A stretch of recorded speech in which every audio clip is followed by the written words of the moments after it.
हरे कृष्णा, राधे राधे, जय गिरिराज महाराज की।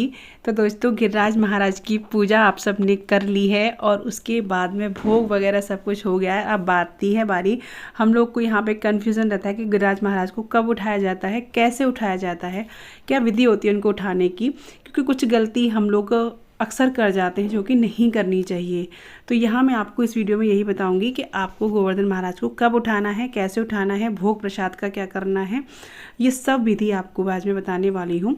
और वीडियो को पूरा ज़रूर देखिएगा। तो देखिए, सबसे पहले आपको क्या करना है, सुबह जैसे शाम के टाइम आप पूजा करते हैं तो भोग वगैरह बनता है। तो सबसे पहले तो आप देखिए, जो भोग आपने चढ़ाया है या जो प्रसाद आपने बनाया है उसका भोग लगा करके, और वो जो भोग है उसमें तुलसी दल आप अवश्य डालिएगा जब पूजा करते हैं तब। उसके बाद में जो भी भोग आपने लगाया है उस भोग को आप पूरे परिवार में खा सकते हैं। वैसे कहीं कहीं ये पूजा जेंट्स लोग करते हैं तो वो भोग जो है वो जेंट्स ही खाएंगे। जो पूजा जेंट्स लोग ने की है ना, और जो थाली आपने भोग के लिए लगाई है, जो भी बनाया हो भोग के लिए वो सब, तो वो जो है ना थाली का जो प्रसाद है वो जेंट्स लोग ही खाते हैं। और अगर आपके यहाँ सब लोग पूजा करते हैं, क्योंकि लेडीज़ भी करते हैं, हम लोग के यहाँ देखिए सब करते हैं, हमारे ब्रज में सभी लोग पूजा करते हैं, तो आप जो है सब लोग उस प्रसाद को खा सकते हैं, क्योंकि वो प्रसाद है और ये पूजा कृष्ण भगवान की है। और कृष्ण भगवान की पूजा हर कोई कर सकता है, उस प्रसाद को भी हर कोई खा सकता है। तो आपको इस तरीके से उस प्रसाद को सबको बांट के खा लेना है। बाकी जो दिया है, जो बीच में आप देख रहे एक दिया जलता है, उसको आप तेल का भी जला सकते हैं। आरती के टाइम पूजा के लिए थाली में एक घी का दिया अलग होता है, लेकिन एक दिया ये शाम से ही जला दिया जाता है गिरिराज महाराज के सामने। तो उस दिए को आप रात भर जला रहने दें, अखंड जला रहने दें, क्योंकि इनको खाली नहीं छोड़ा जाता है।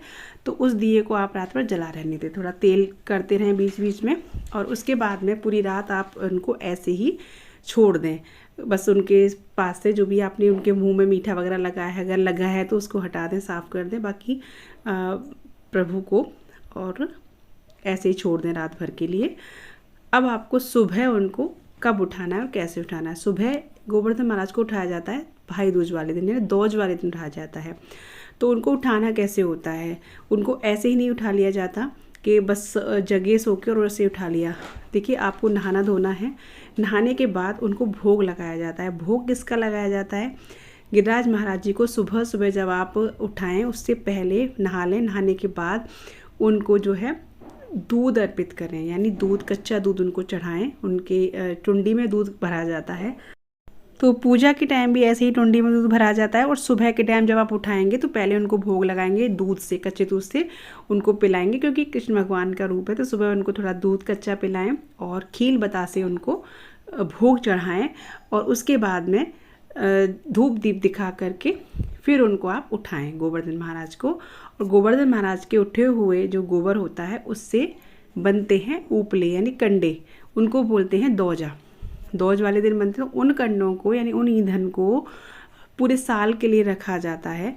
और ऐसा कहते हैं कि वो जो गोबर से कंडे बनते हैं ना, तो जिस पे हम खाना बनाते हैं, क्योंकि अब तो देखिए चूल्हे कहीं नहीं जलते, लेकिन पहले ज़माने में यही होता था कि वो जो कंडे होते थे उनको साल भर के लिए रखते थे और अच्छे काम में लिए जाते थे। और उनसे कहते थे कि हर मतलब आपके घर में अन्न धन की बरकत रहती थी और कभी भी अन्न धन की कमी नहीं होती। और जो भोजन बनता था उन कंडों से, वो कहते हैं बहुत ही स्वादिष्ट और भगवान का प्रसाद टाइप हो जाता था वो भोजन। तो इस तरीके से आपको उठाना है और वहाँ पे फिर आपको चौक पूरना है। जब उठा के और उनके आप कंडे बना लेंगे, यानी उपले बना लेंगे उस गोबर के, इसको फेंकना नहीं है, गोबर को उपले बना लेंगे। उसके बाद में आपको फिर यहाँ पे जो गोवर्धन की जगह है ना, जहाँ पे गिरिराज जी बने हैं, आंगन में बनते हैं, तो वहाँ आपको साफ़ करके यानी धो के फिर वहाँ पे आपको चौक लगाना है। चौक लगा करके ज़रूर लगाते हैं वहाँ पे, खाली नहीं छोड़ते उस जगह को, फिर खाली मत छोड़िएगा। चौक लगा करके आप गुलाल का भी लगा सकते हैं, रंगोली टाइप, या फिर आप आटे का भी लगा सकते हैं। फिर उस चौक पे ही भाई दूज की कहानी, कथा सुनी जाती है। उसी चौक पे आप भाई दूज की कहानी सुने, कथा सुने। ऐसे हमारी तरफ होता है, यानी हमारे ब्रज में इस तरीके से होता है। तो यही विधि है गोवर्धन जी को उठाने की। और भाई दूज की कथा उसी चौक पे सुनी जाती है, गिरिराज महाराज के चौक पे। कहते हैं इस तरीके से कथा सुनने से आपके भाई की दीर्घायु होती है, लंबी उम्र होती है और स्वस्थ रहते हैं। तो यही थी जानकारी। अगर आपको अच्छी लगी हो तो प्लीज़ वीडियो को लाइक और शेयर ज़रूर कीजिएगा। चैनल पर न्यू आए हो तो सब्सक्राइब ज़रूर कीजिएगा। मिलते हुए अच्छी सी वीडियो के साथ ऐसे ही। तब तक के लिए राधे राधे, जय श्री कृष्णा, बोली गोवर्धन महाराज की जय।